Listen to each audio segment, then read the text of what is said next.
The most dangerous financial trap in modern history doesn't look dangerous at all. It doesn't come with a warning label.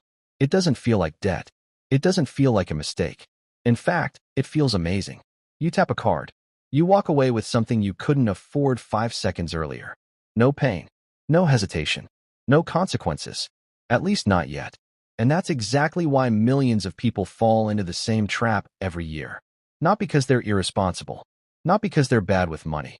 Because the trap was designed by people who understand human psychology better than most humans understand themselves. Today, we're talking about the credit card trap.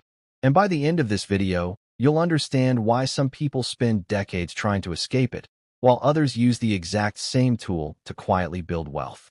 The difference isn't income. It isn't intelligence. It's understanding the game you're actually playing. Imagine two people. Both earn the same salary. Both have the same credit card. Both buy the same phone, the same vacations, the same dinners. 10 years later, one person has a growing investment portfolio. The other has thousands of dollars in debt. How is that possible? Because credit cards don't change your financial reality. They distort it. They separate the moment of pleasure from the moment of pain. And when those two moments are separated, human beings become terrible decision makers. Think about cash. When you hand someone a $100 bill, your brain feels it. Researchers have found that spending physical cash activates parts of the brain associated with loss. You feel the money leaving, but when you swipe a card, that feeling almost disappears. The purchase remains. The pain doesn't. And that's where the trap begins. Pause for a second. How many things in your home were purchased because you truly needed them? And how many were purchased because buying them felt easy? Not useful. Easy.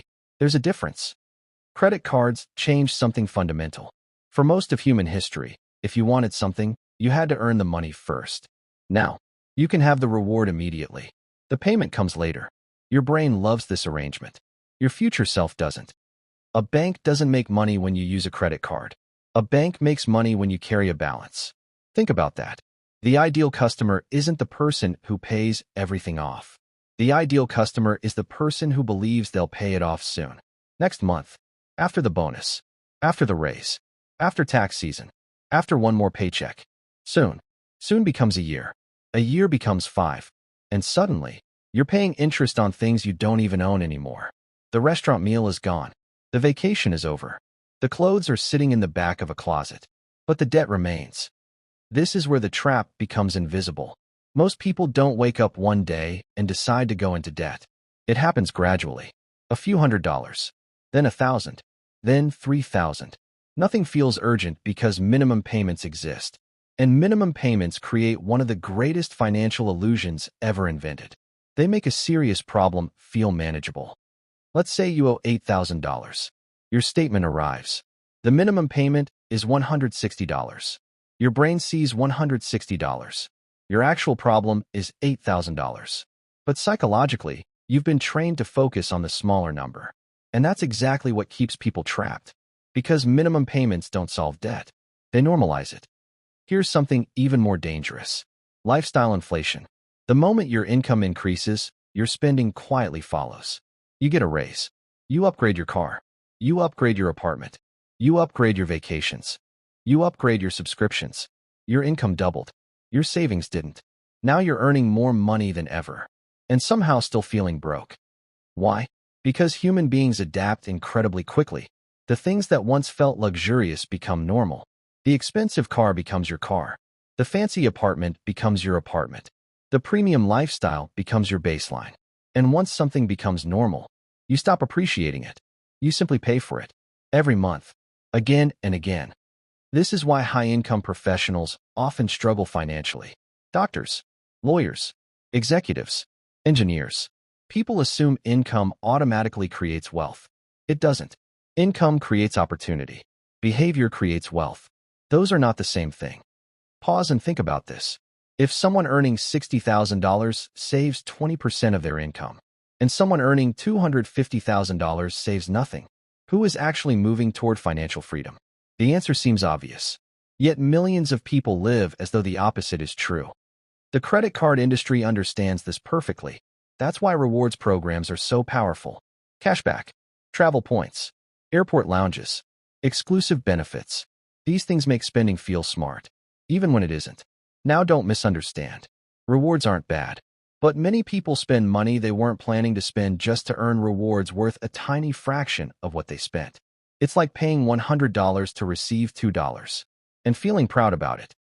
The wealthiest people often use credit cards differently, not because they're smarter, because they understand what the card actually is. A tool, not an extension of income, not permission to spend, not a lifestyle. A tool. They spend money they already have. Then they use the card for convenience, security, or rewards. The purchase decision happens before the card ever comes out. That's the difference. The poor use debt to look rich. The wealthy use debt strategically. One buys liabilities. The other buys assets. One is trying to impress strangers. The other is trying to increase freedom. Same tool. Completely different outcome. At its core, the credit card trap isn't really about credit cards. It's about time. Because every dollar of debt represents future time already spent. Future work, future effort, future stress. You haven't just borrowed money. You've borrowed from your future self. And eventually, someone has to pay the bill. The realization usually comes slowly. One statement, one balance, one interest charge at a time. Until one day you notice something uncomfortable. You're working hard, earning decent money, doing everything you were told to do. Yet somehow your money disappears as fast as it arrives. That's the moment people begin asking the right question. Not, how do I make more money? But, where is my money actually going? That's where real financial change begins. Because financial freedom isn't about earning the most. It's about needing the least. It's about creating a gap between what you earn and what you spend, and protecting that gap at all costs. The bigger that gap becomes, the more control you gain over your life. The credit card trap survives because it promises freedom today, but quietly steals freedom tomorrow. And tomorrow always arrives. Eventually. The question is whether you'll recognize the trap before it closes. Or after.